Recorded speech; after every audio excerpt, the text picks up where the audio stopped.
불편한 일 때문에 저는 아직도 병원을 다니며 치료를 받고 있어요. 머릿속으로는 다 정리된 줄 알았는데 마음속으로는 여전히 아픈가 봅니다. 많이 우울하고 힘들 때 여러분들의 사연을 들으면서 시간을 보내기도 하는데 오늘은 저의 이야기를 한번 써볼까 해요. 다들 저의 이야기를 들으시면 화들짝 놀라실 겁니다. 저는 성인이 되고 얼마 지나지 않아 사귀고 있던 남자친구와 결혼을 했습니다. 둘 다 마땅한 직업도 없었고 하고 싶은 것도 없어서 아르바이트를 하며 생계를 유지했지요. 혼전순결로 급하게 결혼을 한 게 아니라 단순히 서로 너무 좋았던 바람에 결혼을 하게 된 것이었죠. 결혼하고 나기 전부터 저희는 미래 계획을 다 세웠고 결혼 후 그 계획을 철저히 지켰습니다. 남편과 저는 돈을 벌기 위해서 악착같이 일을 했고 버는 돈의 대부분은 저축했죠. 다행히도 남편과 저의 이런 가치관이 잘 맞아서 행복한 결혼 생활이었습니다. 저희는 이런 힘든 환경 속에서도 부모님들의 지원을 전혀 받지 않았고 금슬도 좋았어요.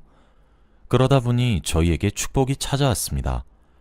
사실 돈을 어느 정도 더 모으고 임신을 할 계획이었어요. 그런데 저희 계획과는 다르게 임신이 되었고 저희는 이 상황을 받아들이기로 하였죠. 남편은 뛸 듯이 기뻐했고 남편의 그런 모습을 보고 저도 덩달아 기분이 좋아졌습니다. 제가 임신을 하니까 일을 할 수 없게 되었어요.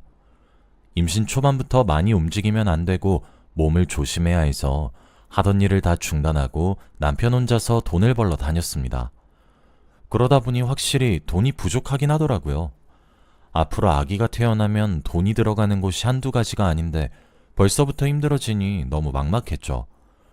그렇다고 양가 부모님들에게 손을 벌리고 싶지는 않았습니다.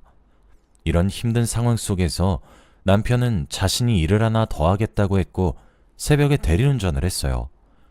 가장으로서 책임감을 느낀다고 했고 돈을 많이 벌어서 저와 아기를 호강시켜준다고 했죠. 남편의 그런 말이 너무 고마웠고 남편은 잠도 자지 못하고 하루 종일 일만 했습니다.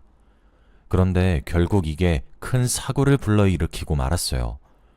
남편은 술에 취한 사람을 태워주다가 뒷좌석에 탄 사람이 운전하고 있는 남편을 괴롭혔대요. 그래서 핸들도 제대로 못 쥐고 운전을 하다가 결국 큰 사고가 나고 말았습니다. 앞에서 다가오는 화물 트럭에 부딪혀 그 자리에서 즉사하고 말았죠. 경찰이 블랙박스를 겨우 복구시켜서 당시 차 안에서의 상황을 저에게 보여줬는데 취한 사람은 남편의 머리채도 잡고 남편은 계속해서 이러지 말라며 말렸지만 결국 그때 사고가 나고 말았죠. 취한 사람의 보호자들은 저에게 와서 간단한 사과와 위로금만 주고 사라졌습니다. 그 사람들은 양심의 가책조차 느끼지 않았으며 두둑한 돈봉투만 저에게 건네주었죠. 저는 남편의 목숨값으로 얼마 되지도 않는 돈을 받았고 결국 저는 뱃속에 있는 아이와 둘만 남았습니다. 하루가 멀다 하고 울었고 남편 없이 아이와 살게 될 미래가 너무 걱정이 되었어요. 저의 이런 모습을 보고 시부모님은 저보고 자기 아들을 죽였다고 했고 친정 부모님은 아예 저에 대해 무관심하셨습니다. 결국 저는 임신을 한 몸으로 돈벌이를 하기 시작했고 그래도 돈이 부족해서 절대 쓰고 싶지 않았던 남편의 목숨값을 조금씩 썼어요. 그 돈봉투에 있는 돈을 쓸 때마다 얼마나 마음이 쓰라렸는지 모릅니다. 죽은 남편한테 너무 미안하고 죄스러웠거든요. 눈물을 머금으며 돈을 썼고 결국 저는 혼자서 출산을 했습니다. 다행히도 아이는 건강하게 태어났고 제 평생을 이 아이에게 바치기로 결심했죠. 아이는 다행히도 착하고 성실하게 커주었습니다. 한부모 가정이고 아빠가 없어서 엇나가면 어쩌나 싶었는데 가끔씩은 저보다 더 어른스러운 행동을 하기도 하고 듬직해서 제가 많이 의지했어요. 그리고 공부도 잘해서 항상 칭찬도 많이 받고 자랐죠. 제발 저의 아들이 저와는 다른 삶을 살길 바랬습니다. 저희 집이 많이 가난한 편이었지만 제 아들은 토 한 번 달지 않았고 항상 저를 대신해서 집안일도 해주는 착한 아들이었어요. 다시 한번 생각해봐도 그 당시에 제 아들은 어디 내놔도 부끄럽지 않은 아들이었습니다. 그리고 아들이 이제 성인이 되었어요. 대학교를 보내고 싶었지만 등록금이 없었습니다. 한 달 동안 번 것은 한 달 안에 거의 다 쓰기 때문에 저축해 놓지 못했거든요. 그런데도 아들은 어차피 대학에 갈 생각이 없었다는 거짓말을 하면서 일을 하기 시작했어요. 다행히도 똑똑했던 아들은 대학교에 들어가지 않은 거에 비해 좋은 회사를 취직할 수 있었죠. 항상 월급을 받으면 자신한테 쓰지 않고 저한테 거의 주면서 저축하라고 해주었어요. 정말 세상에 이런 아들 어디 없습니다. 남편이 죽으면서 세상에 아무도 제 편이 없는 것 같았는데 제 아들이 아니었다면 아마 저는 이미 이 세상에 없었을지도 몰라요. 아무튼 아들은 20대 중반이 되었고 어느 날 저희 집에 여자 한 명을 데리고 왔습니다. 저에게 소개도 없이 데리고 온 그 여자는 여자친구라고 하더라고요. 당연히 단순히 만나는 사람을 소개해주는 자리인 줄 알았는데 알고 보니 결혼 허락을 받기 위해 아들이 자신의 여자친구를 데려왔더군요. 솔직히 정말 놀랐고 아직 앞길이 창창한 20대인데 벌써부터 결혼한다는 게 이해가 되지 않았습니다. 그리고 그 여자가 신체적 결함이 있더라고요. 첫인상은 되게 착해 보이고 소심해 보였습니다. 그런데 가정환경을 들어보니 부모님은 어렸을 때 교통사고가 나셔서 돌아가셨고 혼자 자랐다고 하더군요. 그리고 그때의 충격으로 인해 심장에 무리가 가서 남들보다 심장이 좋지 못하다고 합니다. 아들 말로는 가끔씩 쓰러지고 약을 복용하고 있대요. 솔직히 이런 여자한테 누가 자신의 아들을 장가 보내고 싶을까요? 노후에 아들이 그 여자를 간병하고 있을 미래가 훤해서 당연히 결혼을 반대했습니다. 그런데 아들은 제 손을 잡으며 진지하게 말을 하기 시작했어요. 엄마, 내가 한 번이라도 엄마 실망시켜준 적 있어? 이렇게 고집 피운 적 없는 거 알잖아. 나 믿고 딱 한 번만 우리 민영이랑 나 결혼시켜주라. 어? 눈에 눈물이 잔뜩 맺힌 채로 이 말을 하더라고요. 솔직히 그 여자가 마음에 들지 않기도 했고 저희 아들을 데리고 가기에는 그릇이 너무 작아 보였습니다. 그런데 그건 저의 착각이었더라고요. 알고 보니 그 여자의 부모님께서 사업을 크게 하시는 도중에 돌아가신 거라 재산이 전부 다 그 여자한테 상속이 되었대요. 그래서 어마무시한 부자라고 합니다. 솔직히 제가 없는 집에서 아들을 키웠다 보니 그런 여자와 결혼해서 아들이 조금 출세했으면 좋겠다는 마음은 없지 않아 있었어요. 그렇지만 아직 제가 그 여자에 대해 잘 모르기도 하고 말수가 너무 없어서 고민이 되었죠. 그래서 절친에게 고민 상담을 했습니다. 남편이 죽었을 때 제 옆에서 정말 많이 위로를 해주었던 저의 오랜 친구가 있는데 그 친구에게 어떻게 해야 하냐고 물어보았죠. 그런데 그 친구도 제 아들의 성격을 알고 있으니 한번 믿어보라고 했습니다. 그 여자가 돈도 많으니까 아들이 손해보는 건 없을 거라고 하면서 말이죠. 친구가 그렇게까지 말을 해주니 결혼을 허락해보는 쪽으로 마음이 기울었고 아들의 여자친구가 계속 저에게 잘해주어서 이런 며느리면 괜찮을 것 같다고 했습니다. 아직 결혼 허락이 떨어지기도 전인데 저에게 안부 연락을 하면서 어머니라고 했고 제가 오늘 뭐 했는지 이것저것 말을 하기 시작했어요. 그러다 보니 저도 모르게 그 아이의 전화를 기다리고 있더라고요. 결국 저는 결혼을 허락했고 두 사람은 행복한 부부가 되었습니다. 저와 결혼하고 아들네는 분가를 하면서 살았어요. 원래 아들과 같이 살았던 집을 혼자서 살게 되니까 많이 적적하고 힘들더라고요. 그런데 제 욕심 때문에 시댁살이를 시킬 수 없으니 감당해야 한다고 생각했습니다. 결혼하고 나서 당연히 가정에 충실하고 듬직한 남편이 될 줄 알았던 제 아들은 결혼하고 나서 조금 바뀌었어요.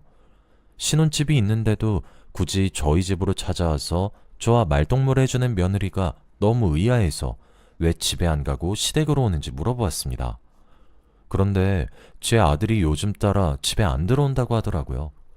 그리고 둘이서 각방을 쓴 지도 오래되었다고 했습니다. 평생 다정하고 멋진 남자일 줄 알았던 아들이 그렇다고 하니까 도저히 믿을 수 없었죠. 며느리 말로는 아들이 밖에서 뭐라고 다니는지는 모르겠지만 기분이 세야 돼요. 여자의 촉이라는 게 느껴진다고 하면서 말이죠. 그리고 저와 노는 게 재밌어서 시댁에 오는 것도 있다고 했습니다. 며느리는 심장이 좋지 않아서 주기적으로 병원에 가서 치료도 받고 심장 수술도 받아요. 그런데 결혼 후 처음 아내가 심장 수술을 하는데 제 아들은 병문안도 오지 않았습니다. 며느리한테 물어보니 요즘 바빠서 수술하는 것도 말을 하지 않았다고 하더라고요. 그래서 아마 모를 거라고 했고 저한테 아들에게 연락을 하지 말라고 했습니다. 며느리의 눈은 슬퍼 보였고 너무 가여워서 제가 옆에서 병간호를 많이 해주었어요. 아들이 조금 의심스럽긴 했지만 제가 알고 있는 아들은 그런 사람이 아니기에 믿으려고 했죠. 그런데 얼마 뒤 저에게 아주 큰일이 일어나고 말았습니다. 제 평생 친구가 한 명밖에 없어요. 아들의 결혼을 고민 상담했던 친구 말이죠. 제가 힘들 때나 기쁠 때 항상 옆에 있어주던 소중한 친구였는데 그만 하늘나라로 가고 말았습니다. 가족들 말을 들어보니 교통사고라고 하더라고요. 제 남편에 이어서 친구까지 교통사고로 보내니까 마음이 너무 좋지 않았습니다. 왜 이렇게 제 주위 사람들은 제 곁을 떠나나 싶었죠. 친구의 죽음이 도저히 믿기지 않아서 장례식장에서 펑펑 울었습니다. 그리고 제 옆에서 저를 보살펴주던 사람은 제 아들이 아니라 바로 며느리였어요. 며느리는 얼굴도 모르는 제 친구의 장례식장에서 3일 내내 저를 위로해 주었습니다. 그때 며느리가 심장 수술한 지 얼마 되지 않았었는데 아픈 몸을 이끌고 장례식장에 왔어요. 그리고 문상객들도 관리하면서 정말 많은 도움이 되어 주었습니다. 아들도 제 친구를 알아서 당연히 장례식장에 올 줄 알았어요. 그런데 이틀이 지나도 오지 않길래 문자를 남겼더니 답장도 오지 않더라고요. 그리고 며느리 말로는 집에도 잘 들어오지 않는다고 합니다. 사람이 죽었는데 코빼기도 안 보이는 아들을 보고 정말 많이 실망했어요. 그렇게 장례식이 끝나고 저는 며느리와 함께 집으로 돌아왔습니다. 며느리는 저 혼자 내버려두지 못하겠다며 최소한의 집만 챙겨서 저희 집에서 둘이 같이 살게 되었어요. 미안해서 이렇게까지 할 필요 없다고 했지만 며느리는 고집을 피웠습니다. 그래도 제 옆에서 저를 챙겨주는 사람이 있으니 한결 편하긴 하더라고요. 아마 며느리가 없었다면 저는 친구 잃은 슬픔을 떨쳐내지 못했을 겁니다. 항상 누워있고 축 처져 있는 저에게 와서 산책하자고 하거나 백화점을 가자고 하거나 여행을 가자고 했고 저는 며느리를 따라다녔죠. 저한테 쓰는 돈은 아깝지 않고 엄마 같다며 저에게 이것저것 다 사주기 시작했습니다. 이럴 필요 없다고 거부했지만 며느리는 엄마에게 못다한 거 저에게 해주고 싶다고 했죠. 아들과 결혼하기 전에는 며느리로 삼을 수 있을지 정말 고민이 되었는데 지금 생각해보니 왜 그런 쓸데없는 고민을 했나 싶네요. 아마 그때 결혼을 시키지 않았다면 이런 며느리를 놓쳤겠죠. 하루 종일 며느리와 둘이서 친구처럼 놀러 다녔고 저희는 대화도 잘 통했습니다. 간간히 아들이 연락이 와서 일이 바쁘다는 말만 했고 저는 옆에 며느리가 있으니 아들 걱정은 하지 않았죠. 며느리는 저희 이야기도 잘 들어주고 아들보다 저에게 더 잘해줬어요. 그러다가 어느 날 제가 커피를 먹으면서 며느리에게 물어봤습니다. 우리 아들이 잘해줘? 솔직히 아들 부부가 둘이서 같이 있는 모습을 못 본 지 너무 오래되었고 거의 이혼한 부부처럼 살고 있길래 많이 걱정이 되었거든요. 항상 물어보고 싶었지만 부부 사이의 일은 부부끼리 해결해야 된다는 생각에 항상 참았습니다. 그런데도 상황이 나아질 기미가 보이지 않아 물어보았죠. 그런데 며느리는 저의 질문을 듣고 아무런 말을 하지 않았고 갑자기 눈물을 뚝뚝 흘렸습니다. 상상치도 못한 며느리의 반응에 저는 너무 놀라서 어찌할 바를 몰랐고 며느리는 대성통곡을 하기 시작했어요. 정말 둘 사이에 심각한 문제가 있다는 것을 느꼈고 그 원인은 저희 아들이 제공했을 거라고 예상했죠. 그날 며느리가 너무 많이 울어서 이유를 듣지 못했고 나중에 제대로 물어보기로 했습니다. 얼마 지나지 않아 며느리는 주기적으로 하는 심장수술을 받으러 갔어요. 그런데 이번에는 의사 선생님의 표정이 좋지 않더군요. 항상 저에게 이번 수술은 잘 끝날 거라고 말해주던 의사 선생님께서 이번에는 안 좋은 말을 하셨습니다. 최근 들어 환자분께서 스트레스를 너무 많이 받아서 수술한 데가 다시 안 좋아지기 시작했어요. 그래서 이번 수술은 잘 될 거라고 장담드리기가 힘듭니다. 이 말을 하시고 수술방으로 들어가셨고 저는 수술실 밖에서 제발 잘 끝나길 기도했죠. 이 상황 속에서도 아들은 병원에 오지 않았고 연락 한 통 없었습니다. 자기 아내가 이렇게 생사를 오가고 있는데도 아무렇지도 않게 행동하는 아들이 너무 이해가 안 돼서 제가 전화를 했어요. 그리고 지금 당장 병원으로 오라고 했습니다. 그런데 아들은 일을 하고 있어서 안 된다고 했지만 전화기 너머로는 클럽 노랫소리가 들렸어요. 그리고 옆에서 한 여자가 오빠 뭐해? 얼른 놀자! 라고 했고 아들은 급히 전화를 끊었죠. 제가 아들한테 이번에는 수술이 잘 안 될 수도 있으니 한 번이라도 오라고 했지만 결국 아들은 오지 않았습니다. 아들이 정말 왜 이렇게 막 나가는 건가 궁금했고 자신의 아내가 지금 수술대 위에 있는데 다른 여자들과 술을 먹으며 놀고 있는 게 이해가 안 됐죠. 그렇게 몇 시간이 흐르고 수술실에서 의사 선생님이 나왔습니다. 그런데 표정이 별로 좋지 않더라고요. 저번만큼 완벽한 수술이 되지는 못했고 병원에 입원해서 경과를 더 살펴봐야 한다고 했습니다. 저는 순간 절망했고 며느리가 제 친딸이라도 된 듯 눈물이 미친 듯이 났어요.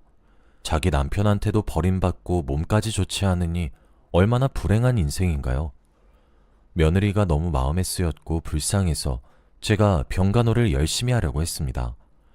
그리고 수술이 끝난 그날 새벽, 며느리는 마취가 덜 깨서 병실에 누워 있었고 저는 며느리 손을 잡으며 자고 있었어요. 그런데 병실 복도에서 누군가 소란을 피우는 겁니다. 너무 시끄러워서 잠에서 깬 뒤 병원 복도로 나갔는데 바로 그 사람은 제 아들이었어요. 두 다리를 휘청휘청 거리면서 소리를 치고 있었고 저는 너무 무서워서 숨어버렸죠. 간호사들이 제 아들을 말리고 당장 경찰에 신고를 하고 있었습니다. 경찰이 오기 전까지 아들은 병실 하나하나 다 돌면서 저와 며느리를 찾고 있는 것 같았고 저희 병실 사람들에게 피해를 줄까봐 너무 무서웠어요. 결국 아들은 저희 병실의 문을 열었고 저와 며느리를 발견했습니다. 잔뜩 취해서는 아직 누워있는 며느리를 흔들어서 일어나라고 소리치고 있었고 저와 간호사들은 미친 듯이 말렸죠. 도저히 말리기 힘들었는데 그때 마침 경찰이 와서 제 아들을 연행해 갔어요. 그리고 아들은 가면서까지 돈 내놓으라는 말을 내뱉었죠. 갑자기 애가 왜 저러나 싶었고 왜 돈 타령인지 궁금했습니다. 그리고 저는 다시 며느리의 옷매무새를 정돈해줬고 다음날 아침 며느리는 일어났어요. 자신의 옆에서 병간호를 하고 있는 저를 보고 고맙다고 해주더라고요. 저는 당연히 해줘야 한다고 말을 했고 딸 같아서 해준다고 했습니다. 그리고 심장이 아픈지 말도 제대로 하지 못하더라고요.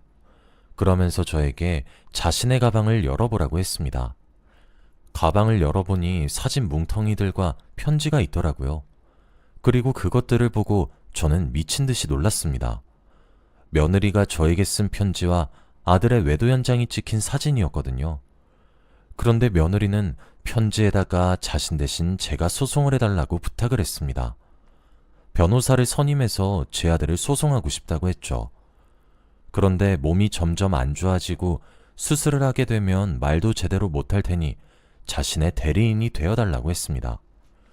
쉽게 말해서 제가 며느리의 의견을 변호사한테 전달을 하고 소송을 진행해 주는 거죠. 솔직히 다른 것도 아니고 제 아들의 소송건이기 때문에 고민이 많이 되었습니다. 그런데 사진을 보니 정말 가관이더라고요. 아들은 다른 여자들을 만나고 다니는 것은 기본이었고 며느리의 돈으로 도박까지 하고 다녔습니다. 그동안 왜 연락이 안 되고 애성격이 괴팍해졌는지 한눈에 알 수 있었죠. 제 생각에는 평생 놀지도 못하면서 살다가 뒤늦게 늦바람이 든 것 같았습니다. 편지를 쓴 며느리는 저에게 간곡히 부탁했고 이렇게 누워있는 며느리를 보니 저는 진행하기로 했어요. 그리고 며느리 담당 변호사님과 함께 이야기를 하고 제가 며느리의 말을 전달해주면서 소송은 진행되고 있었죠. 아들은 그 와중에도 도박을 하고 여자를 만나고 다니며 문란한 생활을 하고 있었고 경찰에 도박을 하고 있는 것을 제 손으로 신고도 했습니다. 엄마로서 저는 이렇게 하는 것이 맞다고 생각했어요. 아들이 안 좋은 길로 빠졌는데 가만히 둘 수 없었습니다. 아들은 경찰서에서 저에게 욕설을 내뱉으며 처음 보는 모습으로 저를 대했는데 그때 조금 많이 충격을 받았어요. 제가 알던 아들의 모습이 아니었거든요. 아직도 그때 아들의 모습이 머릿속에서 떠올라서 상담을 받습니다. 아무튼 그렇게 사건이 종료가 되고 아들은 감옥으로 가게 되었어요. 제가 며느리의 병간호를 열심히 해서 그런지 며느리는 예정보다 조금 더 일찍 퇴원을 했죠. 지금 며느리가 퇴원을 하고 2년이 흘렀는데 아들은 아직 감옥에 있습니다. 제가 연락을 하고 면회를 가도 거부해요. 아마 저에게 배신감을 많이 느꼈겠죠. 저는 편지는 매번 보내고 있습니다. 병원도 다니면서 며느리와 함께 상처도 치유하고 있죠. 며느리 덕분에 제가 몰랐던 아들의 모습까지 알게 되었습니다. 아무리 가족이어도 함부로 믿으면 안 되는 것 같아요. 저희 이야기는 여기까지입니다. 들어주셔서 감사합니다.